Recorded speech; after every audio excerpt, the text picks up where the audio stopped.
اهلا بيكم في قناة صلح العطل بنفسك. النهاردة معانا تكييف شارب، هنوريكم ازاي نغسل التكييف، نغسل الوحدة الخارجية مع بعضينا واحدة واحدة. خليكم معايا.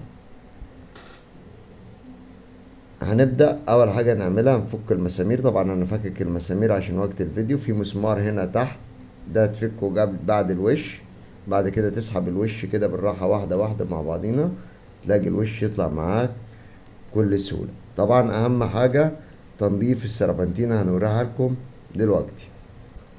بعد ما تفك الوش على طول هنلاقي معانا الكمبرسور او الكباس.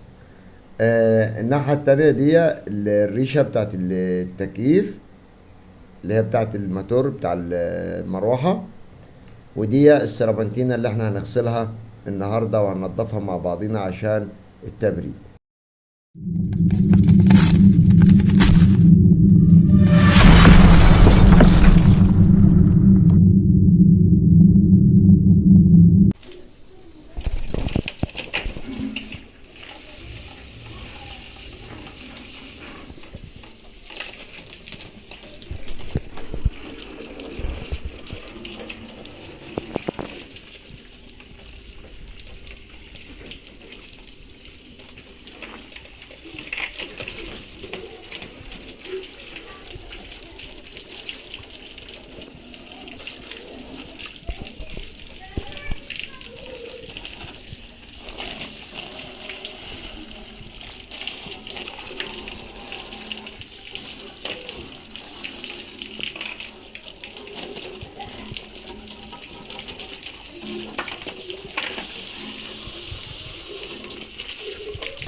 وكده ده بعد النظافة، بعد ما عملنا دورة النظافة والغسيل هنبدأ نقفل مع بعضينا.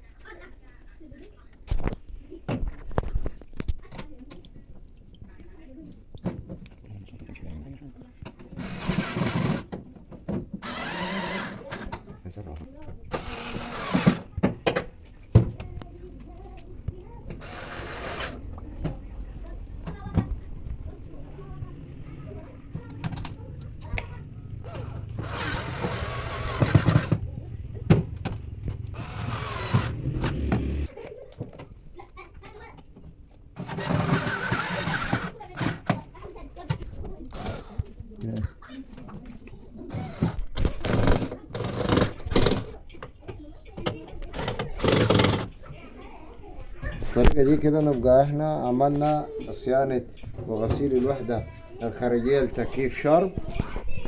وكده نبقى وصلنا لنهاية حلقتنا النهاردة. لو عجبك الفيديو اعمل لايك، وما تنساش تشترك في القناة لو كنت لسه مشتركش في القناة، وفعل زر الجرس عشان يوصلك كل جديد.